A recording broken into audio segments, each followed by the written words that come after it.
Hi folks, welcome welcome back to Cave Sessions HQ, i.e. Stu Studio here, Coleraine. We are currently working on the tracks, just prepping them for mixing, which is kind of the next stage of where we're at. And again, we've just revisited them after having obviously the Christmas break and having a fresh set of ears, and we are really chuffed with what we've got. The one that we've just finished working on today is actually it's a non-vocal track, and it features, when I say it features, it exclusively uses the Stringer bowing machine, and many of you will have heard the story behind this instrument that we have made from scratch. There's a whole backstory to us kind of looking for a sound that we kind of imagined was there but couldn't find an instrument to create it. And the context for that was Psalm 142, in which this project is based on, is actually really in some ways quite a dark psalm. It's actually darker than the previous Psalm 57, which was Volume 1. And we didn't want to avoid dealing with some of the issues embodied in it, things like just facing death and the reality of that. And so this particular track is very evocative. I'm going to let you hear a few snippets of it in a minute or two and talk about a little bit of or let Stu talk about the recording technique that we used for that. But we're really chuffed with how this is sounding. It's kind of gone way beyond our expectations. So shall we let Stu's behind the camera, so shall we, let's show you, talk us through hey, yeah. This is Stu in his normal habitat. Natural habitat of some sort. A bit of a messy habitat, but it's a good one.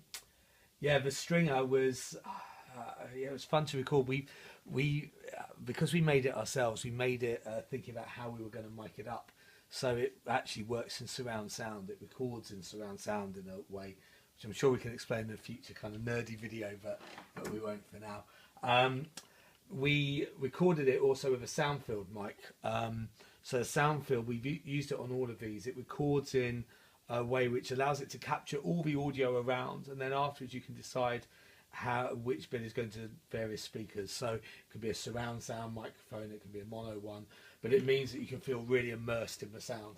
So we've recorded 4 mics on the actual instrument itself, and then another one capturing the cave, and then a few others around the cave, just to get a bit of ambience. I'm going to play you a bit right at the end of the track here. We've just finished putting it together. For those of you who know about this stuff, it's almost entirely one take. We've done a little bit of cheating. We decided we preferred the end of one of the other takes and have just glued that on, but pretend you don't hear that and you'll be fine. So we've just done that. This is kind of roughly what it sounds like without being mixed yet.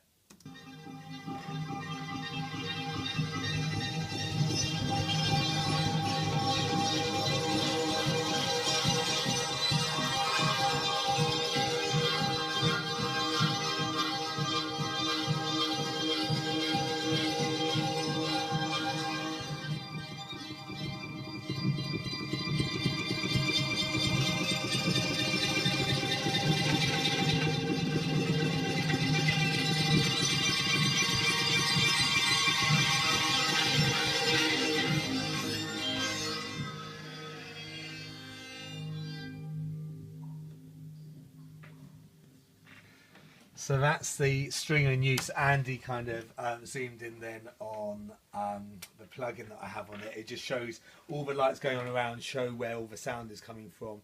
So the fact that there were spots kind of popping up everywhere just kind of shows how immersive. Can't wait for you guys to hear this properly, like a proper stereo mix. It kind of moves around inside your head when you're listening to it. So yeah, we're quite proud of it. Can't wait for you to hear it. Yeah.